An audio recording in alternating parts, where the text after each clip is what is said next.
Hello there, Tiger friends. It's Meredith again with Tiger Lily Resources, and welcome to the next segment of Tiger Tales. Okay, so last video we left off with the whispers that were spoken of the House of Rahab and the Scarlet Line, and me not really having a clue what the heck any of that meant.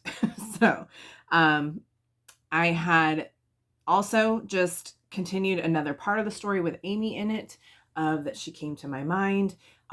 And I was scared the second time she came back to my mind. I thought something had happened to her. So I'm going to pick up there. Okay. So when that happened, I had just kind of an urgency that I needed to find out where Amy was. So I reached out to every single person that I still had contact with in the Northwood area that owned businesses there, coffee houses, galleries, restaurants, to see if they had seen her. Because again, like I said, she was in the neighborhood and she was very boisterous. So when she was around, she really wanted everybody to know she was around. So I'm reaching out to these people, and this one coffee house that I would visit often, they would have every Friday night, they would have Cafe Praise, and it was awesome. Well, I know Amy had visited that location kind of often. So I asked him if he had seen her, and he was like, I don't think I know who you're talking about. Do you have a picture of her? And I was like, no, I don't have a picture of her. She's Amy. She's blonde. She's a prostitute. She's homeless. You could probably look outside and find her. Like, she's probably right there.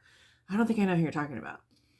And everybody had the same. I don't know who it is. And I was just like, that's really annoying. And it made me mad because I was like, you don't know who she is because you don't see her. She's invisible to you because of who she is and what she does. You don't even see her. So that really made me mad. She was the invisible person. And so I just kind of festered inside of everything of me.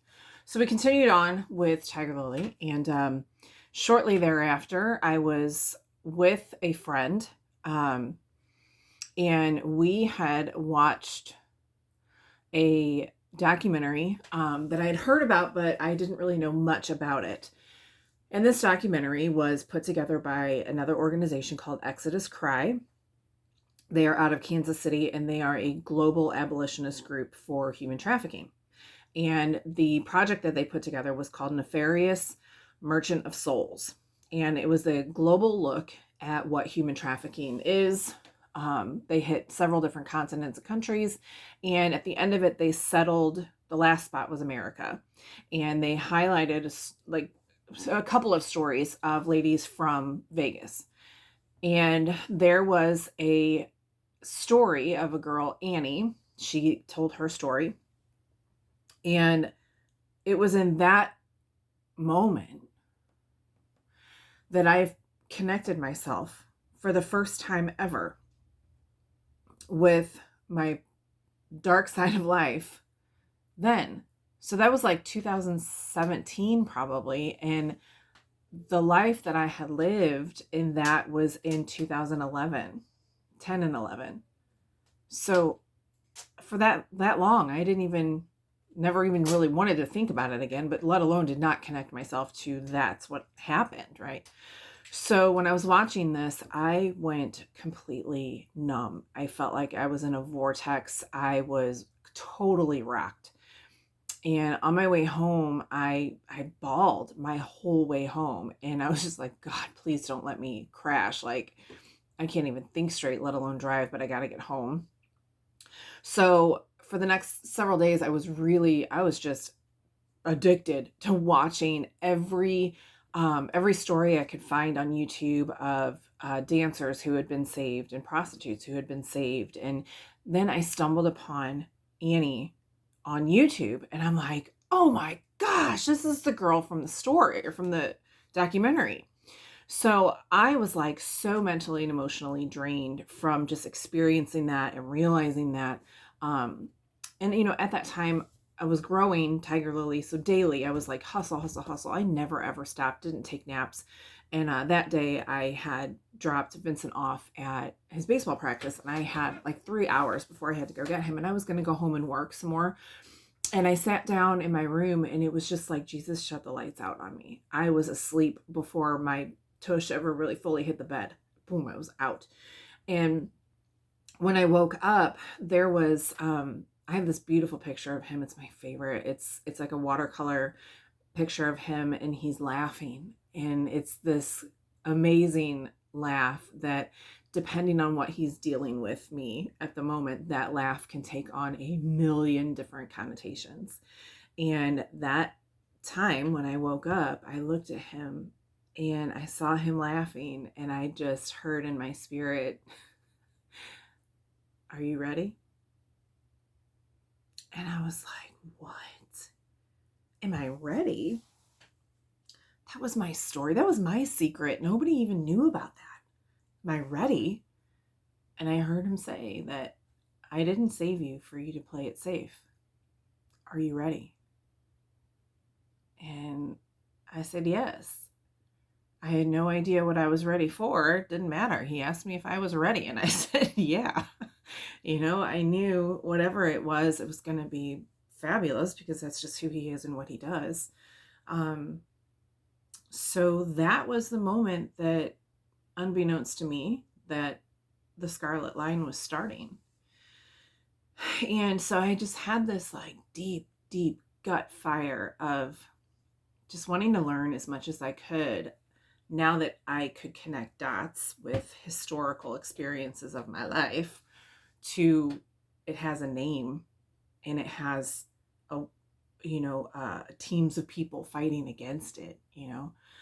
So I started looking into every single organization I could find locally in the St. Louis area that was already doing something with trafficking, anti-trafficking efforts. And I knew I could combine. I was like really tossed between, do we still keep helping the single moms? Do I totally flip focus and just look at human trafficking and sexual exploitation? And at that time, I settled on no, because they go hand in hand, Meredith. Like, I was a single mom, and I fell into it out of total vulnerability, complete worthlessness, total darkness. It just devours you when you're at that low, low, low point. It shows you a lie that you're in control and you'll be fine and you'll just get ahead. It's such a lie. And so many times people have such a misconception of what human trafficking really is. They really think to Hollywood and media and whatever, to majority of the people, human trafficking looks like abductions and, dark, dingy, dirty places, and girls chained up in boxes and stuff. And not to say that doesn't happen, but overall, not all trafficking is that. A lot of trafficking is just victimization of the vulnerable. So I started looking into different organizations and looking into statistics, and I knew that the Lord was calling me to do something with it. I didn't know what, but I wanted to make sure that whatever it was, that we were truly going to fill a gap, that we were not just duplicating just because, well, I'm a survivor, I lived it, I can do something. No, I wanted to do something. I wanted to do something that really made a difference, it really had an impact, and that really was a missing piece of the puzzle. And so that's where the House of Rahab resurfaced in my memory again. So the Scarlet Line was the outreach that we started, that would literally reach out to the girls, whether they were at police stations, in hospitals, on the street, in hotel rooms, whatever it was, referrals through other agencies and organizations, phone calls from people who knew what we were doing. That was us going directly to girls and helping them right where they were. The House of Rahab didn't come right away, but I knew that was a very important missing piece, was emergency placement housing. There wasn't any, in the area, in the nation anyway. There's just not enough housing for these victims and survivors, because the layers of trauma that go along with it is just astronomical. Yes, there's domestic violence homes. Yes, there are women's recovery homes, substance abuse. While those are helpful, trafficked victims have all of that lumped in together. So not just abuse, but they have mental manipulation, they have starvation, they have addiction, they have, it's just, there's so many layers and layers and layers. So the missing piece that I saw was there was not emergency placement for the girls. So I knew that the Lord was calling me to do something in that realm. So, we didn't have a house right away. And there were so many times I housed girls with me, or I would put them in hotel rooms, and I would stay with them if needed. If they were okay, we monitored them. We got so close with them. Okay, my time is up on this one. So we will continue on the next visit of Tiger Tales of what the Scarlet Line, the House Rahab grew into. So now we're almost to the present. So what a journey. But it was definitely birthed out of obedience. It was definitely birthed out of humility, putting my pride aside and letting my story come out, because nobody wants people to know that about them. But you know what? That's not me anymore. He's made me totally new. So I can freely talk about my history without any burden, without any shame, because that's not who I am anymore. He has redeemed me. So the Scarlet Line, the tagline for that is their line to redemption. Well, he redeemed me, and he has redeemed so many through that program. So we'll get to that next time. So thank you for watching. Stay tuned for the next one, and I love you guys so much. This is Meredith with Tiger Lily Resources, and I'm signing off.